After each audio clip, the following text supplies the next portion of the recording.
Welcome to Healing the Spirit, a space where we awaken our creativity, deepen our connections, and remember who we are through the lens of astrology, archetypes, and art making. I'm your host, Jonathan Coe.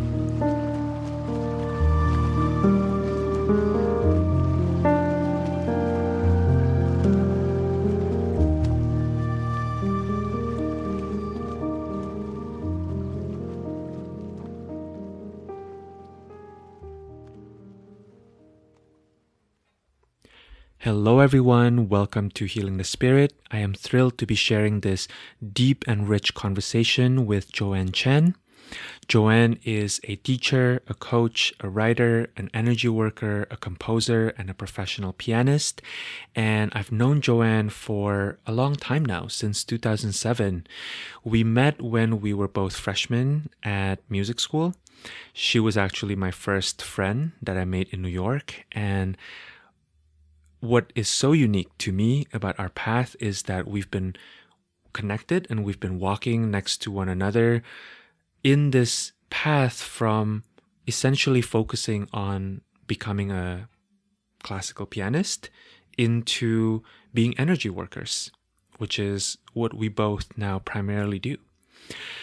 We talked about how Joanne's extensive training as a classical pianist has prepared her to be the energy worker and the coach that she is now. We talked about how she has integrated systems like human design, like the gene keys, into the work of assisting others in shifting their realities, as well as how her exploration of these systems have helped her change the way that she works with the law of attraction. We also discussed her experience cultivating her perspectives, her work, her practice, and how she communicates her message as a splenic projector. And finally, I think the most profound portion of our conversation is around how words are really imperfect shorthands that describe energetic, spiritual, vibrational experiences, and how we can collaborate with systems in order to help release our mental grips and become more present with our lived experiences. It is such a deep conversation, and I'm so excited to share Joanne's perspectives. I think that her perspectives are so fresh and so exciting and very new in a way. I think through this conversation, through her presence on Instagram, her newsletter, her writing on her website, she's really helped me open up my perspective about what it means to work with things like the law of attraction, for example. Okay. Without further ado, here's my conversation with Joanne Chen.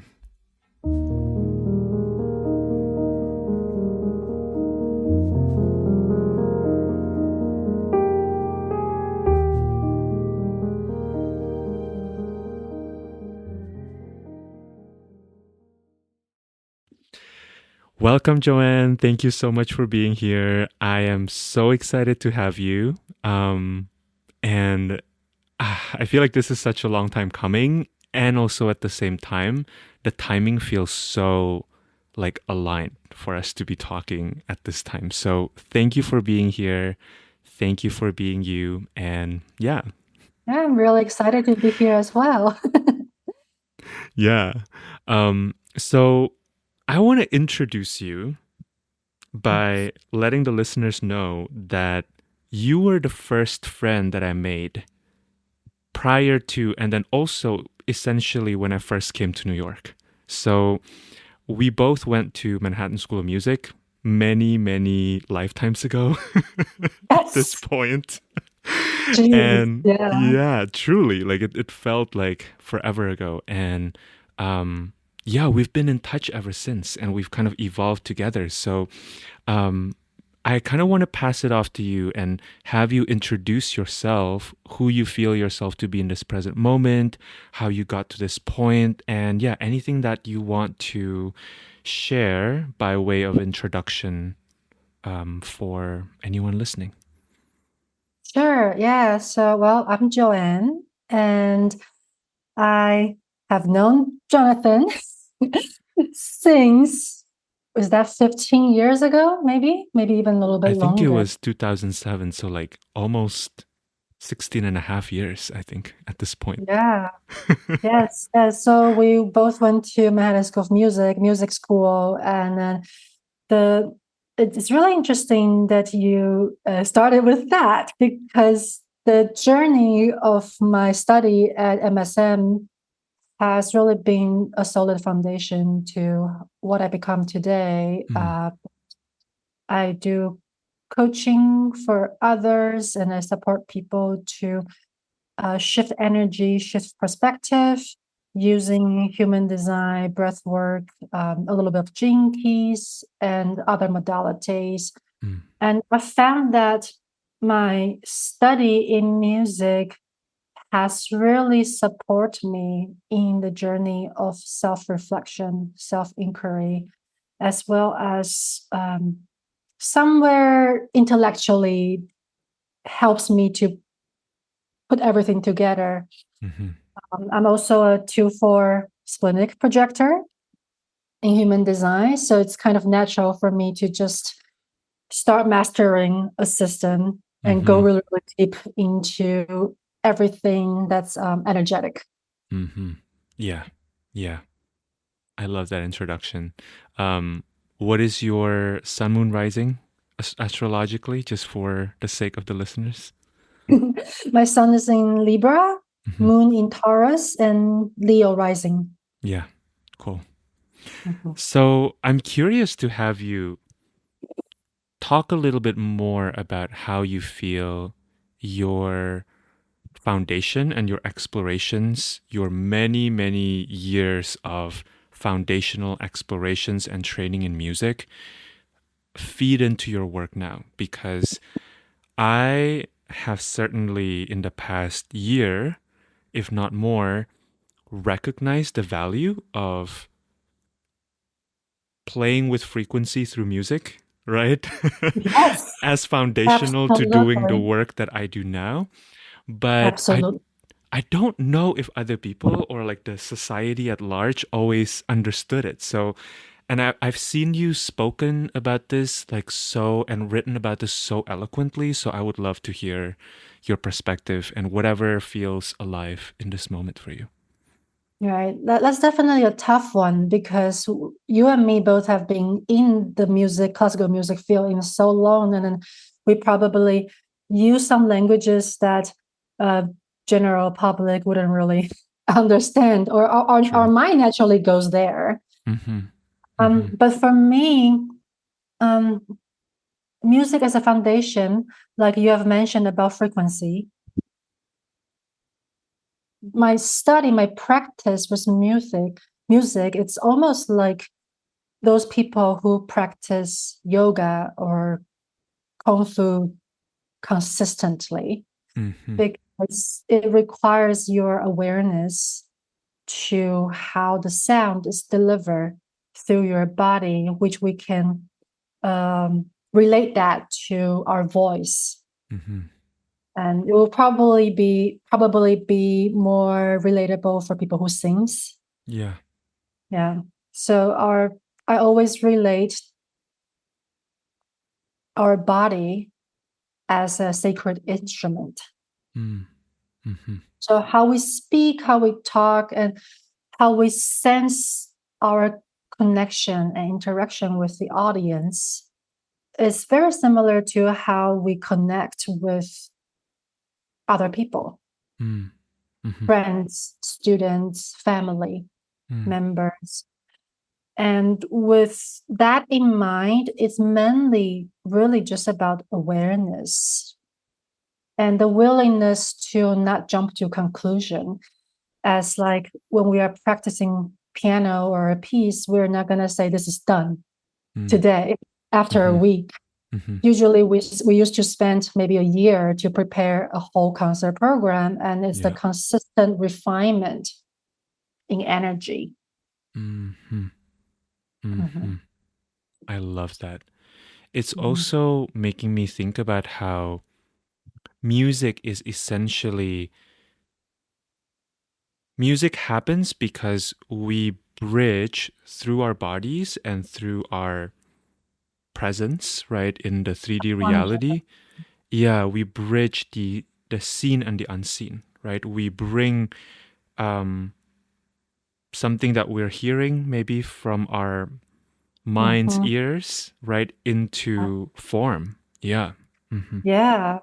And for me, like when I started to go really deep into human design a few years ago, I started to connect everything together, that seeing our human body as a mechanical Mm. blueprint and Mm-hmm. understanding that which energy center, which part um, we individually has have as a unique human being would can support us to produce certain way of expression.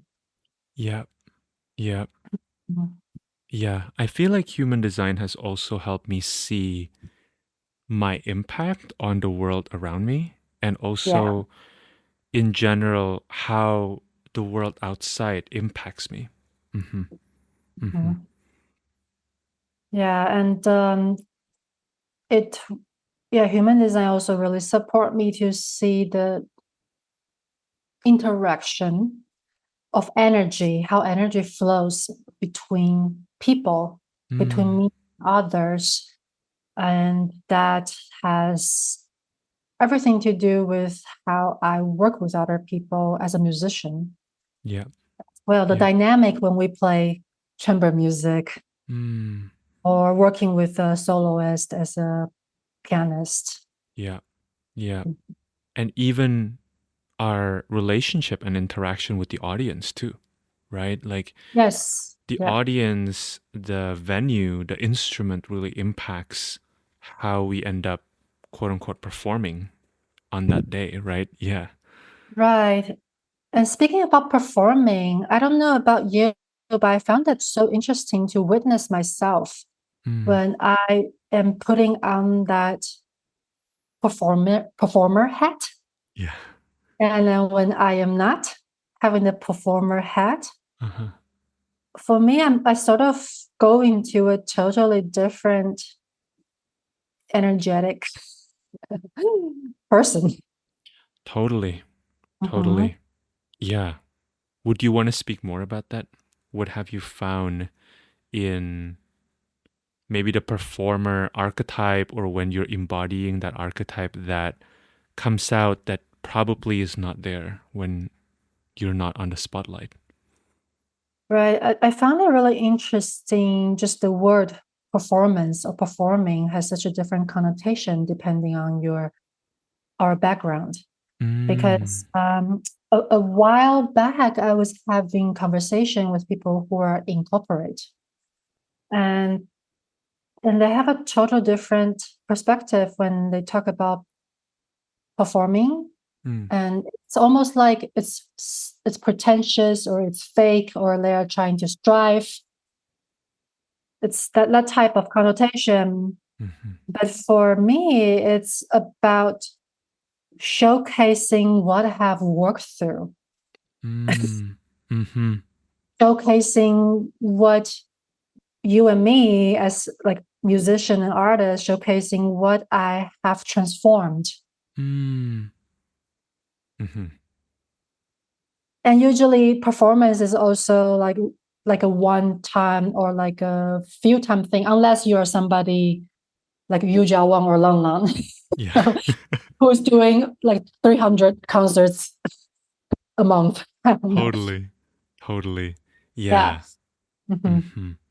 Yeah, I find that very interesting. I've also been thinking about the relationship between the word practice as we use it as musicians, and practice as we use it in terms of, for example, um, a psychologist, right? Or like a therapist who has a Right. practice, right? It has Yeah. such a different connotation, because as musicians, practice is in preparation of that performance, right? It's Mhm. something that you do privately, something that you mess up in order to learn something about yourself and about the piece you're playing. And then when you hear it from the perspective of maybe like a healing practitioner, there's a certain assumption of mastery that goes Right. behind it that I find to be very, very interesting because those two words do not mean the same thing. Exactly. And the practitioner, it's almost like the performance in the corporate Yeah, stance. exactly. Mhm. Exactly. Mm-hmm. Mm-hmm. Mhm. Um, I would love to hear about your relationship with human design, actually, a little bit more. I'm curious, something that I find endlessly fascinating about human design is how it leads with this proposition, right? That we are experimenting in life, Yes. which as a third line person, I am very much into. I'm like, yes, that resonates. And I like how human design almost has this dual nature to it, right? Like there's the more the more solar or the more yang aspect of human design as a system, and then there's the more yin aspect of like actually going out there and like seeing how your body responds to things, right? And how awareness also shifts our perception of reality, right? So it's kind of a human design to me feels like a program that we install into our computer and Mm-hmm. then makes us see the whole experience of being on that computer very differently. Yeah, I'm curious. I know this is kind of a broad question by design. I'd love to hear how experimenting with human design has shifted you as a person and shifted your work. Okay, so I started human design maybe back in 2014. Mm-hmm, And back then, it was probably just like most people. I download my chart. I know my energy type. I know my authority, which is splenic. mm-hmm, And at that time, there really wasn't that much information mm, online. So mostly I was just following my strategy and authority in the beginning.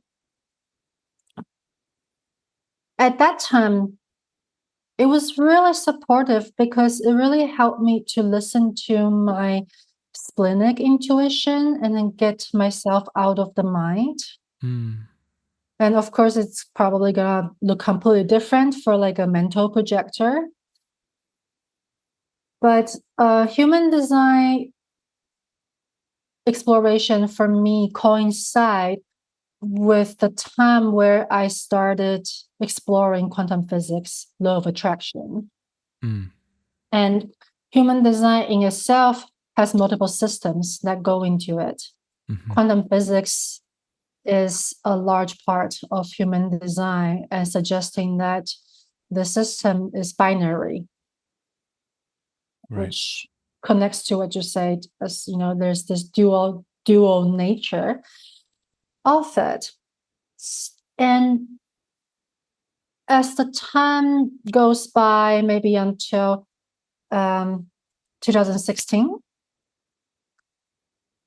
a conditioning came up, which is the conditioning of survival, fear of lack of money.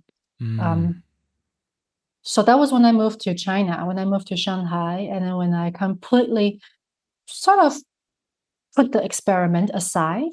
mm, And I found it really, truly interesting because the founder of human design, Ra, has always say that, you know, people are gonna come into this, they're gonna disappear, and then they're gonna come back to the experiment. mm, And it's exactly what happened to me. mm-hmm, And plus, as a projector, it's really all about awareness. We're here to be aware. mm-hmm, So when things started to go downhill in 2018 in my life circumstances, and it sounds dramatic, but um, it happened for the best. It yeah. really happened best. Yeah. That was when I picked human design back up and really, really go super deep Mm. into it as much as I can and getting all the knowledge, all the experiment um, I can do for myself, and as well as looking looking at the charts for other people. Mm. And I've really come to a point where I feel like we really have no choice. And that is, Ra, he even made a hat that says no choice Yeah. on there. And he's kind of a mockery type of person, and it's just jokes and funny. But it's really, really true. And Mm. I can feel, I can sense the programming around me where people are so attached to the willpower center, Mm. where like, no, I have a choice. No, I can make this happen. No, I can manifest Mhm. this reality. And it's in some way contradictory, but not Mm. to the whole preaching of law of attraction Yeah. that I do. Yeah. Because in human design, the language is very specific. Mm.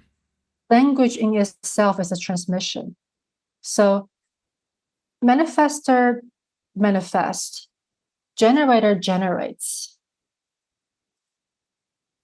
When people are consistently, or including me, myself, when I see that I use this mentality of manifester, saying, I'm going to make this happen. I'm going to manifest this stuff. I completely ignore what my authority is telling me. Mm. And I'm just approaching or trying to reach a goal that does not fit my blueprint. Mhm. And that has been extremely instrumental in my experiment, Mm. because it shows me where I am conditioned, where I am programmed, and who I am, what I am as a soul, as an energy. And when I'm really aware of that and being in complete acceptance of having no choice, I'm like the happiest person in the world. Yes. Yeah. Yes. Mm. I love hearing that. And I'm curious to hear you speak more about the experience of no choice as a splenic projector specifically. Um, yeah, whatever that's bringing up for you, maybe even an example could be really interesting. Hmm. Mhm.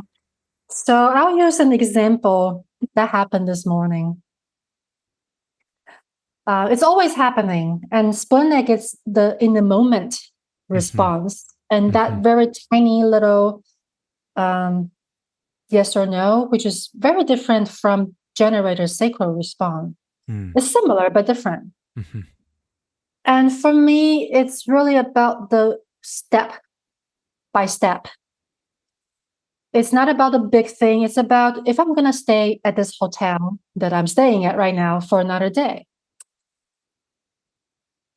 As a splenic projector, energetically, I can feel I can feel that as I continue to experiment, as I continue to become more refined and aware of my energy body, I can see when my mind comes in to disrupt Mm. my splenic yes and no. Hmm. Hmm. And that is also called the intuition or the fear center, right? And that voice is so tiny and it happens so quick. My mind takes over. In the past, I would not even notice that my mind took over. Mm. But then this morning, I was aware that, oh, I have this splenic response that I wanted to stay in this hotel room for another night.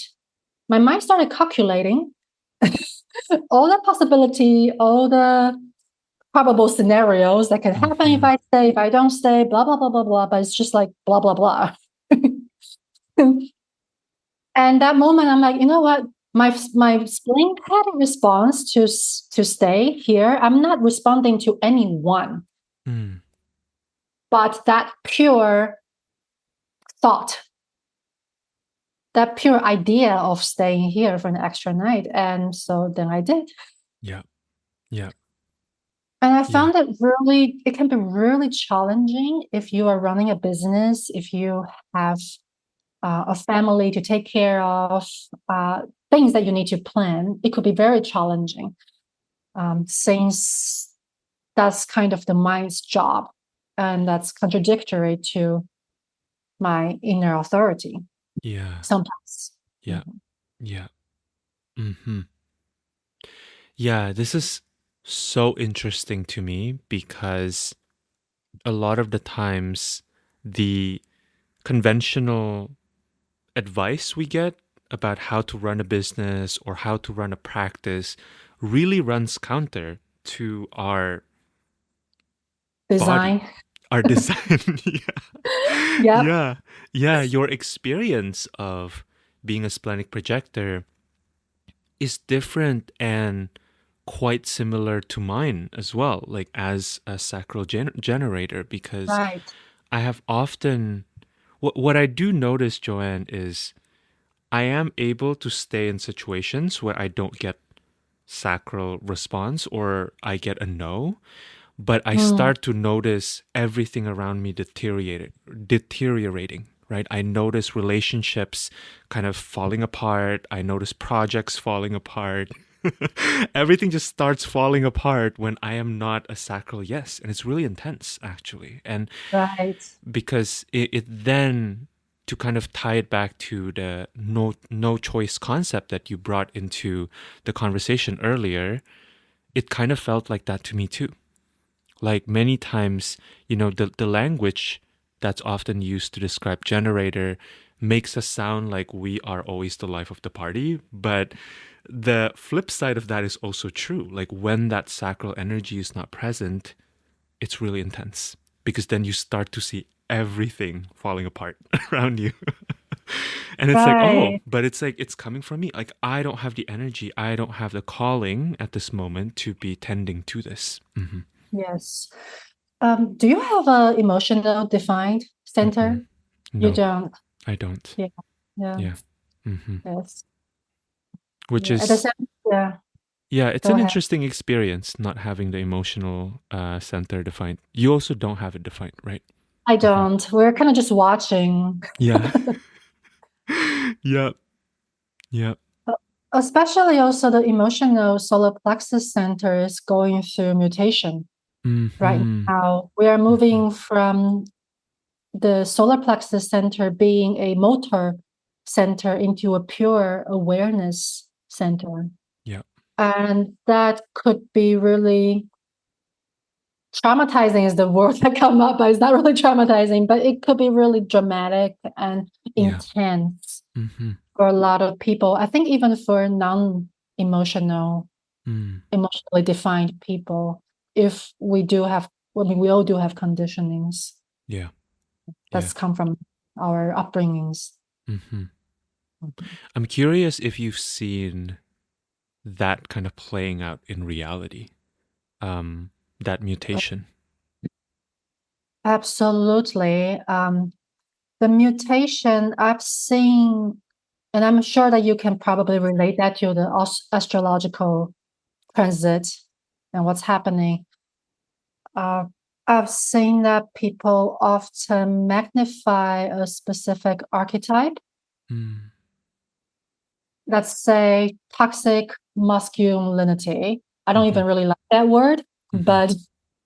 but that type of role would be targeted or be talked about, and a lot of it comes from the emotional, deep emotional energy that's being brought up to Mm. the surface. Mm-hmm. That's one example. Yeah. Yeah. Mhm. Mm-hmm. I had a friend who once described um, the experience of having a defined emotional center or defined solar plexus interacting with people around them who don't have it defined as like very like there's you run the risk of emotional terrorism was the word that she was using and it made me laugh because I feel like that's something that I've definitely experienced. Like there's a Yes. I mean for me it's a little hard in my own experiment because I have so many open and undefined centers in my chart. In my Yeah. body graph in general. So it's hard to tell, is this coming from their emotional definition or is this coming from their root definition? I can never be 100% sure because all of that, or is it coming from the head, because all of that feels like pressure. Yeah.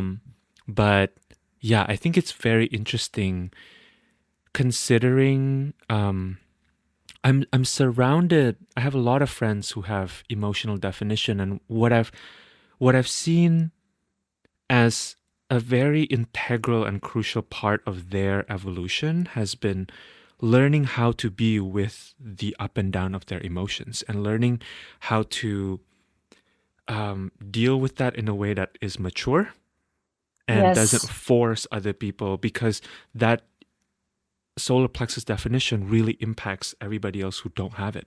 Mm-hmm. Yeah, it's really interesting.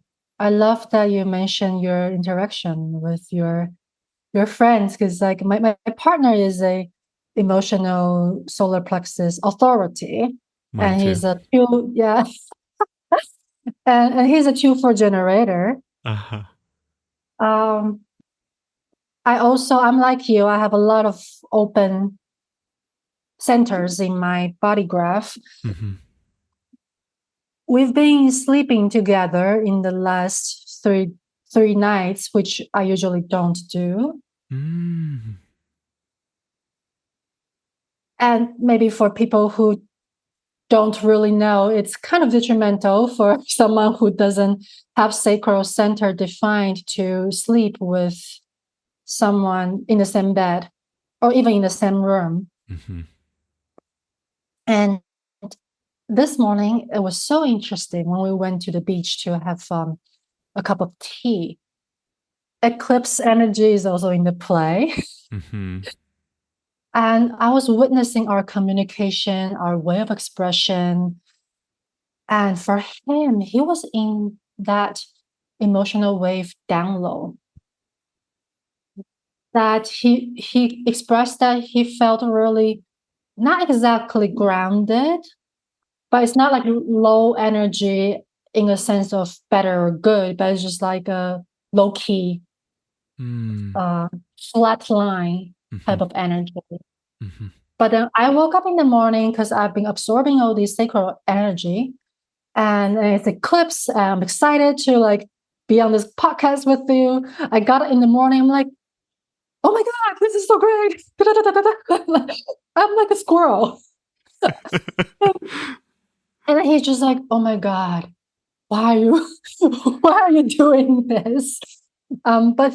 But then he has also become aware that we are different Mm. energetically. Our component is Mhm. different. How we are affected by the universal planetary transit is different.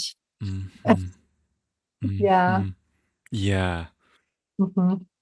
That to me is such a beautiful segue to Hmm. something that you brought up before this conversation, Joanne, which is you had shared with me that you've been contemplating the relationship between guilt and forgiveness. Um, Hmm.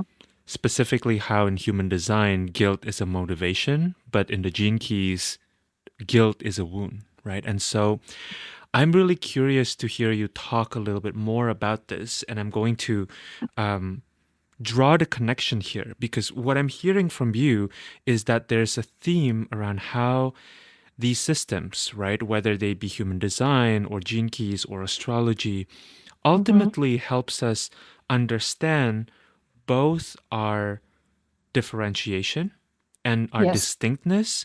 And it Mhm. also helps us understand our inevitable interdependence with one another, right? It's like it seems like a paradox, but actually the two are not separate, right? Like the part of the reality, part of Maya, right? Which is Mm. also really interesting, thinking about how the Maya is the reality, reality is the Maya, is this paradox, right? That's always happening, where we are our own individual instruments, but we're always impacting one another. So, Yeah. um, and different and concepts, for example, like concepts of guilt, right? We use that word guilt, but it can point to very different energetics. So, yeah, I'm curious what's on your mind about this. So the guilt and forgiveness part has also has a lot to do with my interaction and my pattern as since I was a kid with my very close ones. Mm, So my pattern with my boyfriend and my pattern with my mother. When we talk about guilt from a perspective of human design or gene keys, and maybe even in astrology, you have some sort of archetype mm-hmm. that that has that expression. Yeah. Guilt is associated with the fifth line or the fifth color or the fifth tone, Mm-hmm. which means that every single person would have that guilt thing in their day-to-day life in some shapes and form.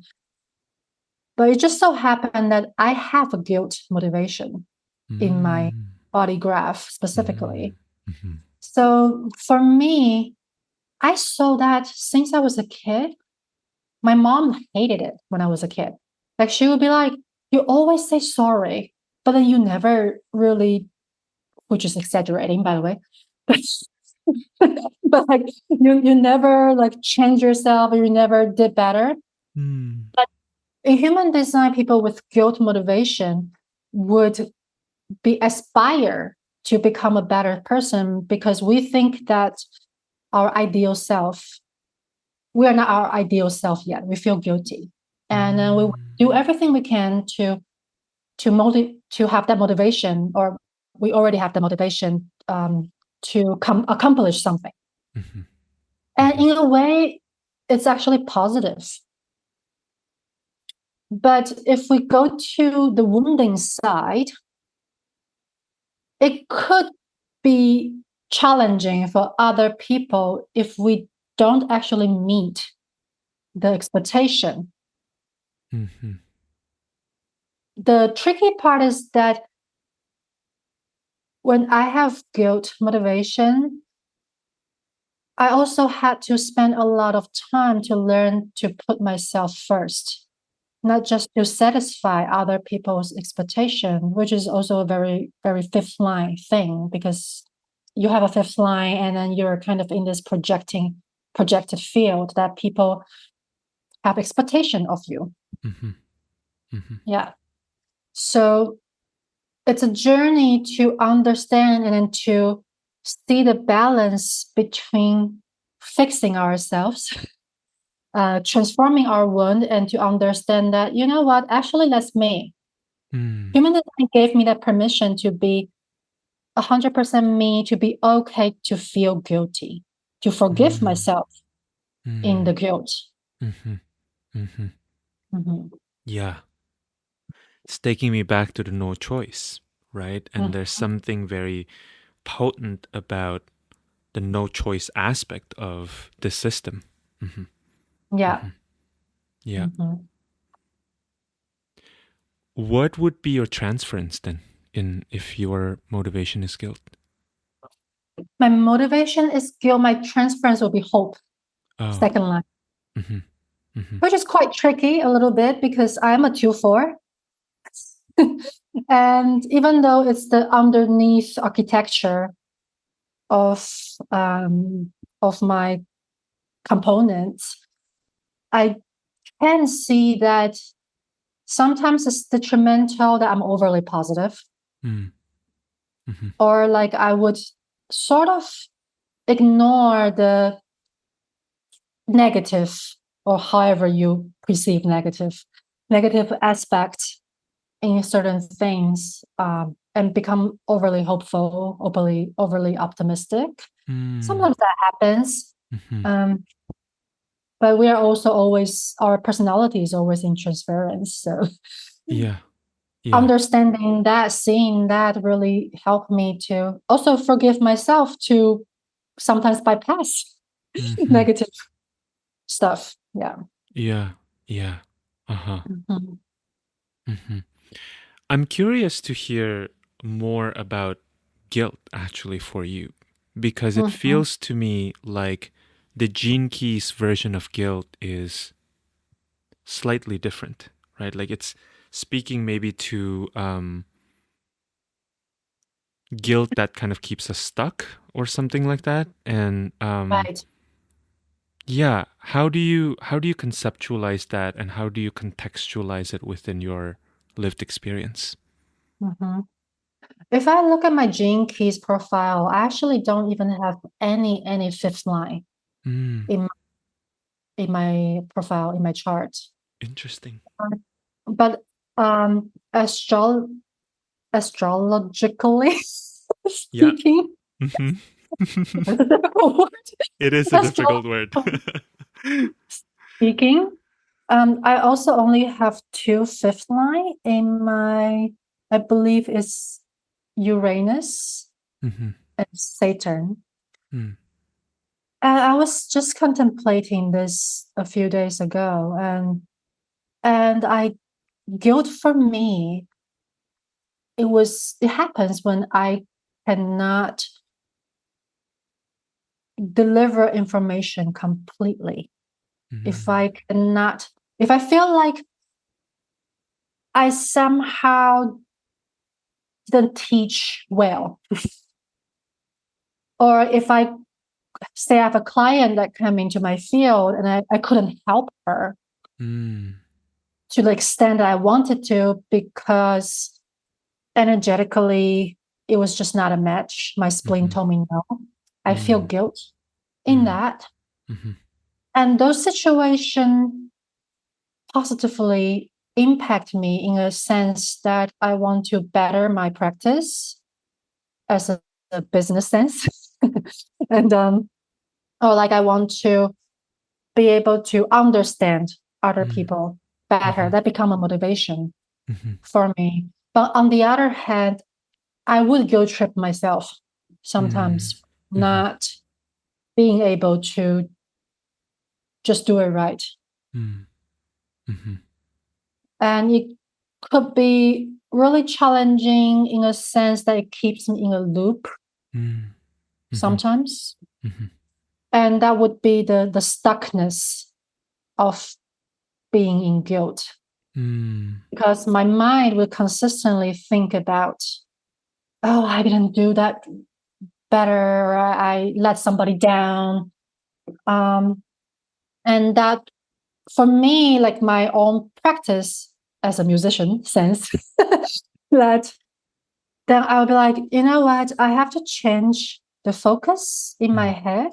mhm, That's also connected to my life's work, my mm. Holy Sun, which is the 18th gene key, is about the healing of the mind. Yeah, yeah. Our logic is a closed circuit. And I also only have a logic channel, Mm, which is, my north node is in there mhm, as well. and mhm, And it could be really detrimental if I am stuck in that closed channel, closed circuit, being in a loop, guilt all the time.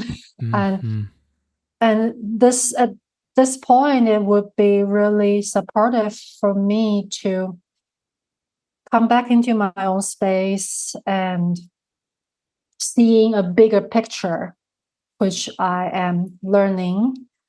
And it's really easy for me to see a bigger picture for other people, but mhm, for myself, that I really have to say, okay, um, considering more aspects, more moving part in my human life or in my business, so I can get out of that intense mhm. focus. Yeah, Mhm. yeah. You're really helping me understand my motivation as well. So my motivation is desire. And for Oh, me, yeah, it's been really interesting watching exactly what you were mentioning, which is the mind kind of swooping in and trying to interpret that desire, right? Rather than allowing myself to work with and be with and then maybe transmute the intensity of the energy of desire, right? It's we've been trained in the society to think through it, right? And then to make a moral judgment about what we desire, like, is this yeah. right or is this wrong, right? Like, when the Mhm. reality is that I just wanted it, or I wanted the person or the thing or that Yeah. project, right? Like, I just want it, and yeah, I think it's really helpful hearing you talk about the relationship. How, to me, it kind of sounds like what you're saying is that guilt becomes this pointer that then leads you Mhm. into something else, Yes. right? That guides you into an experience that perhaps you otherwise wouldn't have. Hmm. Yes, and that's why it's called a motivation, Right, right? Like right. it's interesting because I was keynoting um, desire Hmm. yesterday, Mm-hmm. and if my partner doesn't have desire, but he does have the power, color three power perspective, Mm-hmm. and then these two can affect each other as well. And I can see in people around me who has this energy. Um, Sometimes there's this sense of control of um, wanting to get the thing they desire and become a little bit too deliberate or too cutthroat Mm. in some sense. Mm-hmm. That shows up a little bit more with people who have the power perspective Mm-hmm. than the motivation. But it's definitely all these words that we use Mm-hmm. in some modality can be called like a negative energy, but we know that words are Mm. just words. It's about Yeah. how we interpret it. Right. It's our interpretation of the intention for specific words that gives it Mm-hmm. energy and the power of transmission. Exactly. Mhm. Exactly. Yeah. I want to hear a little bit more about how you, or maybe the connection. I was going to say how you translate this understanding and this awareness into your work when clients come to you, or even in your own life when you see situations that are challenging and situations that may not, as it currently stand, Mhm. it doesn't seem like it's leading you into an outcome that you want. Um, I'm curious to hear your process in terms of considering shifting our way of being, that maybe start with shifting our perspective about these concepts, right? And these experiences. Like, to me, something that you're saying earlier too is reminding me of how we can sometimes feel, even though it may not always be that word that comes up, but it may be Mhm. shame, right? We feel shame for some aspects of our designs. Hmm. Right. This is a very interesting question. And as I've become aware of myself in another level, which enhanced the no choice concept, I've noticed that every time when I work with a client, when they feel like, I always emphasize this, when they think or when they feel like things have no possibility to transformation, Mm. or they have come to a dead end, or whatever emotions that come up, Hmm. the first thing is like, that is not true. Hmm. It's always not true. And it's connected. It's really funny because it's really connected to my perspective, like color five probability. Mm. I always see millions of probability in one scenario. Mm-hmm. And also in quantum physics, based on science in a unified field, we have to acknowledge that everything is possible. Things can go 180 degree in a blink of an eye. But the only issue has always been ourselves. Mm. We are not willing to see a probability, even just to uplift ourselves. Doesn't matter whether it will come true or not at this very moment. The point is that we have to bring our energy into the same vibrational level as your desire Mm. so you can attract it. Mm-hmm. So if our mind is stopping ourselves or my client to say this is possible, if they are not even willing to go to the possible, I usually just say, okay, then the probability of continuing down this road is not going to happen. Mm. Are you Mm-hmm. willing to accept that possibility? You are the path you're currently on. Mm. And sometimes people will tell me, I do, I accept that. I'm like, okay, great, then move on. Yeah. Let's talk about something else. Because clearly you don't have a motivation to change that, and it's not a bad thing. Maybe it's just not for you, and it's okay. So Mm. there's a lot of surrender, a lot of acceptance. And of course, there are people who would go flip flopping. Mm-hmm. They'll be like, yeah, accept. And tomorrow, like, no, I don't. Mm-hmm. Mm-hmm. And that could be sometimes it's the emotional wave. Yeah. Um, Sometimes it's just they are not willing to choose one possibility in millions of probability. Mm-hmm. And you gotta choose a possibility so then you can work towards your desire, whether it's physically or energetically. Mm-hmm. Mm-hmm. Yeah. I think there's safety as well in Exactly. choosing, right, to believe that a particular pathway is not possible. Mm-hmm. Yeah, and that's where the human design authority comes into play.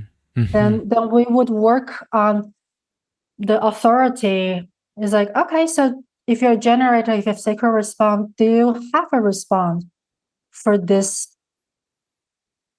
possibility that you have chosen? Maybe your body is actually feeling contraction Mm-hmm. to this possibility you're choosing. It's just your mind think that this looks good or this will bring you certain things, and that is really not aligned to either number one, what your body is currently capable of receiving, or number two, it's not for you. Mm. Mm-hmm. Mm-hmm. This is also making me think about how going back to the idea of the deconditioning, right? We are Mhm. programmed to think that we need to have XYZ in order to be ABC, right? That Yes. very often it's not. I find that when I have a hard time Mhm. allowing a particular scenario to even be possible in my head, usually one of the reasons why that is because that thing is sitting on top of another thing that I actually want to be, right? There's a deeper layer. Like, let's say, for example, um, just to use our past as a musician Mhm. as an example here, maybe the top layer is I think I want to be a concert musician, right? I want to be a famous classical pianist. Mhm. But the bottom layer may be that I believe that if I achieve that, then I will be worthy of my parents' approval, right? Or Yes. society's approval. And so, in a sense, it becomes really difficult to get the thing at the top because what I'm always seeking is the thing at the bottom layer. And so, unless my parents is continuing to tell me, wow, you played so amazingly and they totally understood everything that I'm doing, it becomes kind of impossible to achieve the top layer. Yeah. If that makes sense. Yes, 100%. And I think it's Neil Walsh, the Mm, author of Conversation with God. mm, I think it's him who coined that scenario as sponsored thoughts.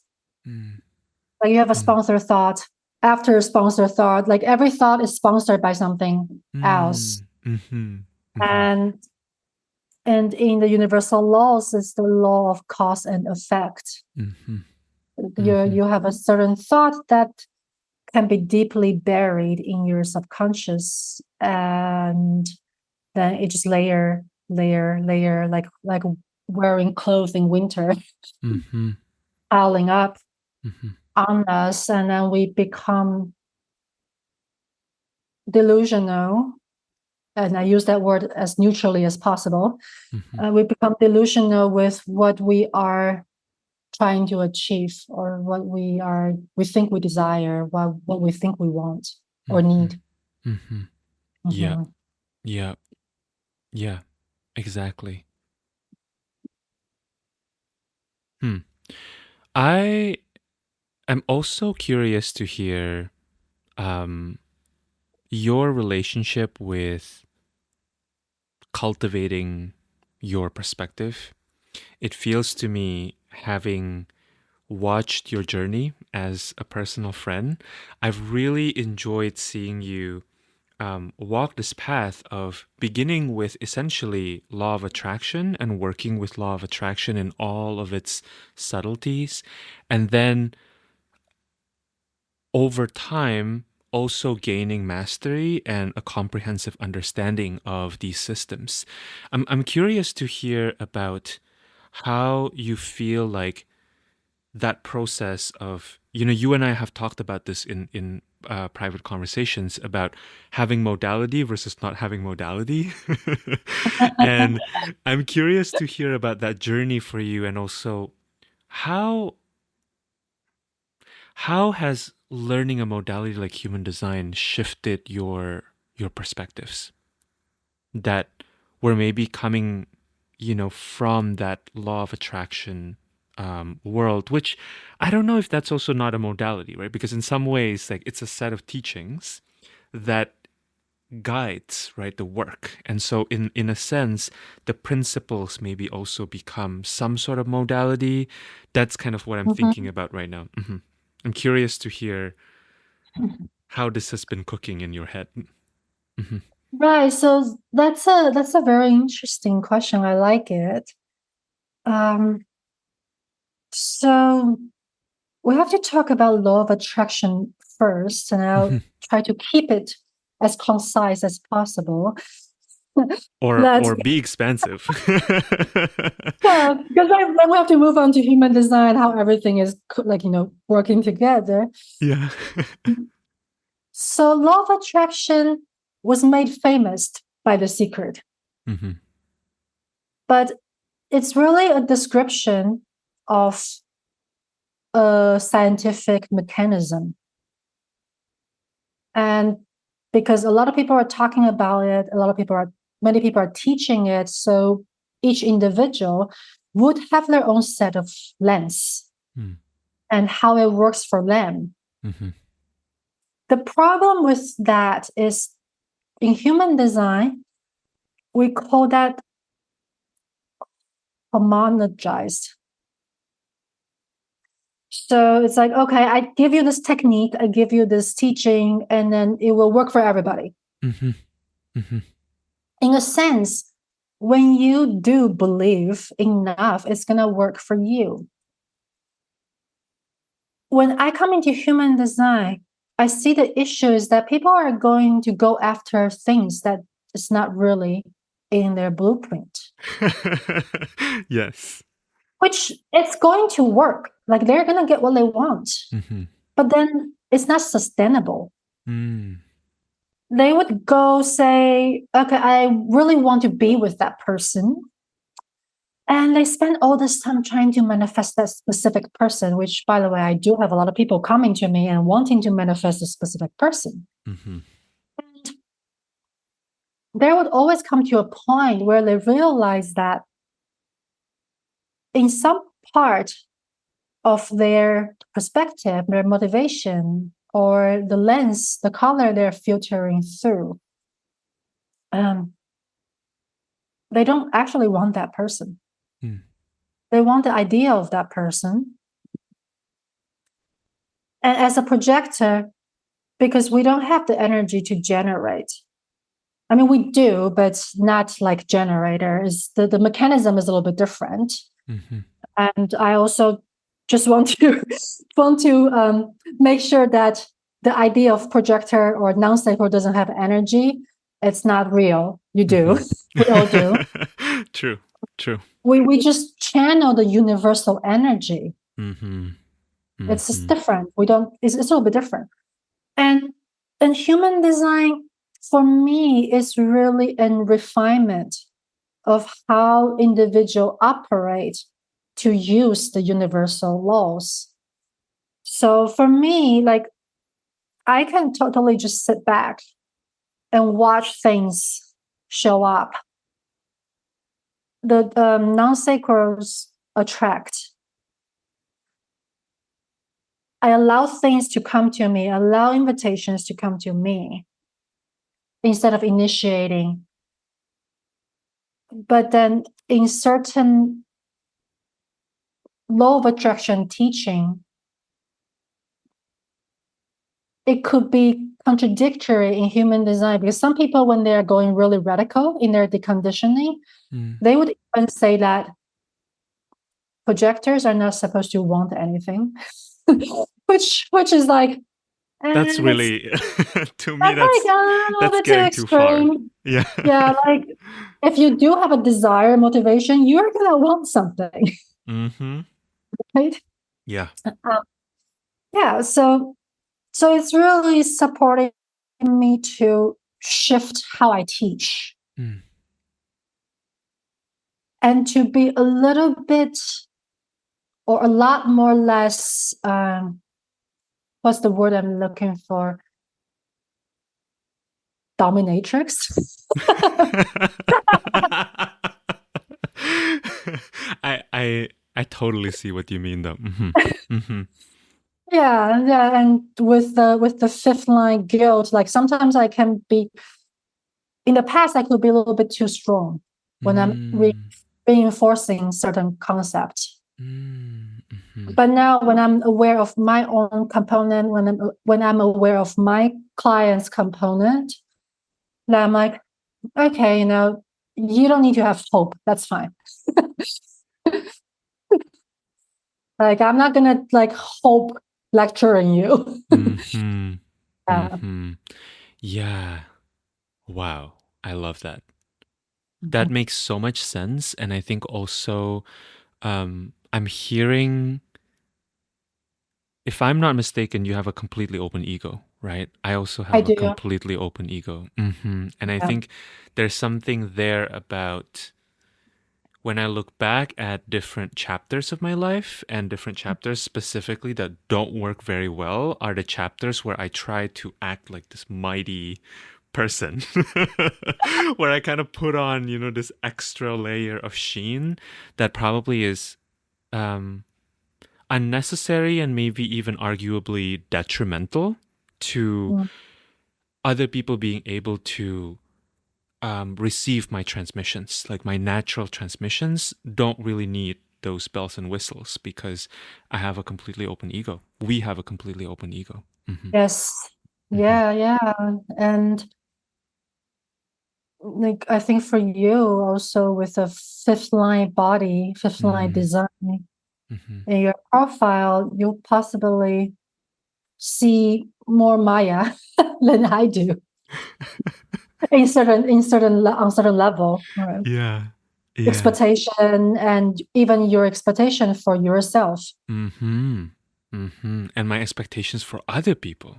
Like I think Yes. that's been the piece that's the most jarring to me. Like largely this is obviously an oversimplification, but what I've seen in looking at the Maya and the Matrix is that there's one layer which is we are all kind of playing these roles, right? And Mhm. we get what we want through playing the roles and through um, meeting other people's expectations. I Mhm. feel like I'm really good at noticing what other people might be expecting and like shapeshifting myself around it, which probably is also a function of all the mutability in my chart. I've learned Yes. that, it's kind of an interesting balance and paradox where it's like I have that gift, but also I need to know where the limit is, right? Because if I continue to, if it's for the purpose of, um, all of our needs and desires, right, then that's fine. But if I'm also abandoning my needs at some point, then that becomes a problem. But what I found the most jarring are these places where I put expectations on other people, right? Because I've Mhm. shapeshifted myself a certain way, then I want other people to behave and respond in a certain way. And when other people don't, I get pissed. And like noticing that, and how, especially because it's happening in the design side or kind of the unconscious side, um, it's just been fascinating seeing how different times in my life I have um, had to deal with disappointments that are rooted in other people not responding in the ways that I hope them to because I've made these sacrifices to fulfill my role in the Maya, right?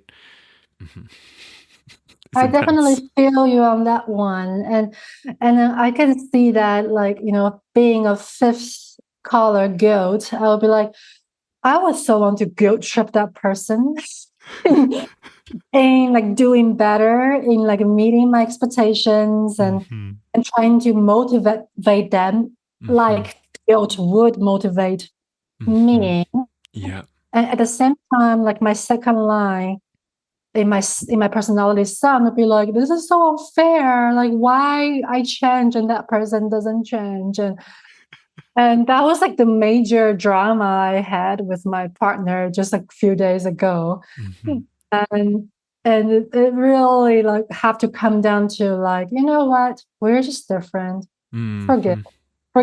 forgive all of that. We're just different. Yes. Yes. Mhm. Yeah. I feel like that's such a Venusian lesson as well. Like to me, Mhm. astrologically, um, Venus is related to harmony, Venus is related to balance and relationship, right? But when we think about harmony in music, for example, harmony doesn't come from just a bunch of instruments playing the same note, right? Harmony Yes. happens because there are different notes that are playing together and creating, um, yeah, like maybe not even cosmic, but like a soup of sound, right? That is somewhat pleasing. Hmm. But then the predetermined nation of that harmony is they all have to be in tune first, Yeah, true, true. Like each of the right? different instruments have to be in tune. Hmm. Yeah, like there's I don't really know how this would come into play, but there's like a universal frequency that would be somewhat agreed upon Hmm. between people. Like in musical term would be whether you like 440 or 432. It Hmm. doesn't matter, Yeah, right? yeah. But then if we're going to focus on the harmony sense, then we also understand that harmony is not only composed of nice sounding consonants, but it's usually dissonance that Hmm. makes something interesting. Yeah, right. And dissonance that are then resolved into some sort of consonance or harmony is what makes the harmony sound really good, and delicious. Or don't. Or don't. I feel, Like open-ended yeah, open-ended. conclusion, Yeah, resolution. yeah. I think this is a perfect segue to talking about um, disagreement and talking about um, being disliked. And Yes. yeah, I want to talk about this with you because something that I've noticed from essentially at this point all of my projector friends Mhm. who are experimenting with human design is part of the work is cultivating your perspective. Part of the work is cultivating your voice. And what I've seen happen quite a bit is in the process of you letting yourself really be in your own space and sharing from your own unique perspective. Um, Projectors can be quite spiky and quite spicy. Like you show up in a spiky and spicy way. And what I've seen, at least from I feel like this is something I perceive and I observe from just kind of following you on Instagram and then also knowing you outside of the Maya of Instagram. But what I see is over time you've given yourself a lot of permission to have your own perspective and even over time change your perspectives, right? Like you may have certain ways of being that you were a couple of years ago that as you continue to experiment and as you continue to become maybe more of yourself or come current to your present time self, um, shifting away from some of those perspectives or views. So I guess I'm curious to hear from you what you've learned about being a projector, cultivating your voice, and in that process potentially um, offending people or people not I love, liking your perspective. Yeah. I love offending people because people are so easily offended. mm, mm, And I think there's like also a very important aspect in our conversation up until now is that words have different connotation and mm. interpretation and energy Yeah. behind it. So the number one thing is that I never know how people are going to interpret Mm, my performance, mhm, how mhm, I show up. I never know. I mhm. never know who's going to sit there, be a critic and bitch about how I speak. I never know. Right. And and it will be way too much, which I used to do that. It was just way too much for me to get into the emotional aspect of how everybody feels all the freaking time. Mm, And for me, I'm naturally sensitive to other people's feelings. If I'm not careful, it will turn into people pleasing. And if I even have too much time in my hand, it might turn into some kind of endless back and forth of blaming and mm. shaming, and it's Yeah. just not productive Mhm, for anybody. mhm. So even since I was a kid, my nickname was Little Chili. Because I say what I also have an open throat, so I do say what I think. Sometimes a little bit too much that I am aware of. Sometimes I'm guilty of that. I Mhm, understand that. mhm. Um, then the second part is that I think you remember that back in 2012, I was diagnosed with schizophrenia and I Mm, was being forced into a psych ward on an emergency status. mm, And that experience in my journey has really supported me to embrace the schizophrenic side of me, where number one, my perspective is probability. mm, I do see millions of perspective, and then I can be a million different people.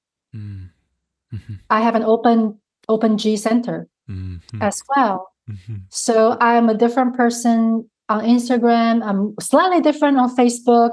I'm different in my with my client. I'm different with every each of the individual Mm-hmm. that I engage with. And I've really come to terms with the idea that our personality is really fluid, energy is fluid. Mm-hmm.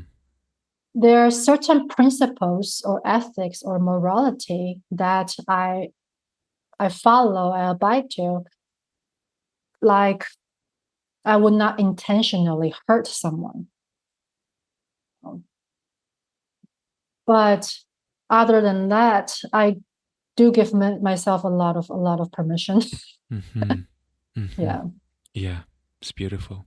Yeah. Yeah, I am continuing to revolve and return back to what you said about people are so easily offended. And it's making me think about how different words also have different implications depending on your Yes. perspective, right? And this is something that I really see with my open ashna, where I'm just like, wow, people are getting really riled up because they are unable to understand other people's perspectives, which is something that as an open ashna person is very fluid and natural for me. Like I'm like, oh yeah, it's really interesting because sometimes I've received feedback from my defined ashna friends like, why are you okay with all of it? And I'm like, why not? And it's You like know, I see the different perspectives. I am a defined Ajna as well. Mm-hmm. Mm-hmm. But I guess perhaps it's because I have probability perspective. Mm. But And at an the same open time, G. and an open G. But at the same time, I'm also aware that, like for example, you and me both speak two languages. Mm-hmm. Yes, and we've lived in many different places too. Yeah, that Mm-hmm. changes a lot of things. Like I often have Totally. communication issue with my partner because I would think or I would like certain words just mean different things or like mean multiple things. Mm. So that I think that experience really opened me up to not be so defined. Yeah. Yeah. Mhm, Exactly. Mm-hmm. Yeah, and I think also as people who speak multiple languages, we mhm, probably also assign different gravity to words because mhm. we see that there are other worlds as well, right? Like language is not just technical, language is attached to people's customs, people's beliefs, people's philosophies, right? A And so, 100%. yeah, when we speak in English, we use these words that may totally not have the same gravity as people who only speak one language. Mm-hmm. Yeah, and especially like for me, I came into the English speaking world when I was 14. I didn't speak any English Mm-hmm. before 14. My association, my usage of English is purely academic Mm. because that's why I had to learn. Right. You know, it's for survival and it's for academic Mm-hmm. reason. While Mandarin, which is my mother tongue, it's all of it Mm-hmm. Yeah. and somewhat a little bit less academic than Mm-hmm. English since I left at a younger age. Mm-hmm. Mm-hmm. Yeah. Mm-hmm. And people, like some people, would be quite offended by that because it's purely authoric. Mm-hmm.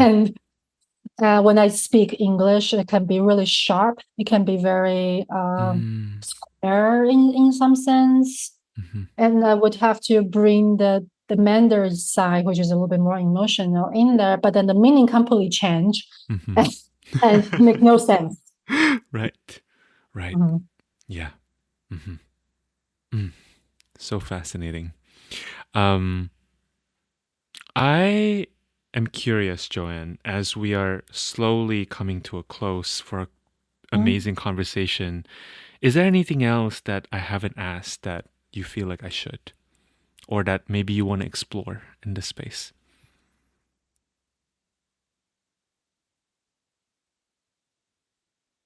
I feel like I would love to touch on forgiveness Mm. a Mhm. little bit more. Yeah. Because I feel like forgiveness also has so many different angles Mm. towards this. And I feel like it's been so instrumental and supportive in my journey, not just forgiving myself and forgiving other people in the situation where I feel offended Mm. or other people feel offended. I feel guilt or other people feel guilty in certain situations. Um, I feel like when I work on this, well, this is a city in Gene Keys, which is fourth the fourth city. When I work on this Gene Keys or on this energy with people, I recognize that sometimes people would think forgiveness as an action Mm. only. Mhm. And that action can look like ignoring other people's fault or Mm. ignoring our own guilt. Even the word bypassing Mhm. may come up, Mhm. thinking, oh, I'm just letting them off the hook Mm. type Mhm. of energy. But if we are really working with this energy and really embodying it, it really leads to all the other cities, but it also leads to compassion and it leads to feeling safe. Mhm. It leads to surrender that you are 100% okay with what has happened and you have no choice. Like you really don't. Like forgiveness is not by choice. It's Mm. not. Mhm. If Mhm. you want to be happy, Mm. if you want to feel satisfied, success or whatever um, signature you have, or peaceful, you Mhm. have to forgive. Otherwise, you're not truly healed Mm. and you can be going back to the loop Mm. very easily again in the next full moon or the next eclipse. Yeah. Yeah. Yeah. For sure. For Mm. sure. Yeah. What I'm hearing as I'm listening to you speak is that forgiveness closes the loop, right? Yes. That um, when we allow that loop to stay open, we just continue to get stuck in the same pattern. Different Hmm. people, different contexts, different projects, but we continue to get stuck in that loop. Hmm. Yeah. Yeah. Yes, it's a great resolution and in resonance, in Hmm. consonance. Hmm. And Hmm. sometimes it doesn't have to feel good to forgive either. Yeah. I I think that's really important, the when we are talking about being okay to be disliked Mm. or being okay when things are not okay Hmm. Hmm. on an emotional level. Yeah. Yeah. Mhm. Hmm. You know, this is inspiring me to ask you a question that I actually haven't asked people for a while, which Okay. is this podcast came with the name Healing the Spirit. You and I have spoken privately about my feelings about this particular title. But I'm curious in this moment, when I say the word healing the spirit, I'm curious what's coming up for you. What's coming up for me is if I look at it, if we use healing as a verb, I would my mind would probably think that I'm healing action, the spirit, noun. But then when I go deeper and feel into the energy behind it, I feel like it's really to reconnect ourselves with spirit, Mm. as spirit itself doesn't actually need healing, but it's our lack of connection with it that causes things that needs to be healed. Mm. That's how I Mhm. feel. Mm. Beautiful. Beautiful. Yeah. That's really aligned with my current understanding of that phrase as well. I also think about how there are many different layers of spirit, right? Like there is kind of the great spirit, and then there are also smaller spirits that are acting in concert with one another. Like, for example, spirit of the land, right? Or like spirit of a Right, particular project or right. spirit of a relationship. And something I've been playing around in my own mind and in my practice with clients is also how do you come into right relationship with these smaller spirits, right? And not, I think it's really beautiful to go to that larger spirit, Mhm. but there's something to be gained with reconnecting to these smaller spirits as well. And Yes. because they are really what kind of guides us on a moment to moment basis in our lives, right? Mm-hmm. Hmm. Mm-hmm. Yeah, it's I fully feel and then agree what you said with all these small components. Mm-hmm. And if I would relate that to quantum physics, to the unified field, to Abraham Hicks, which is a major influence for me, we would call that the vortex.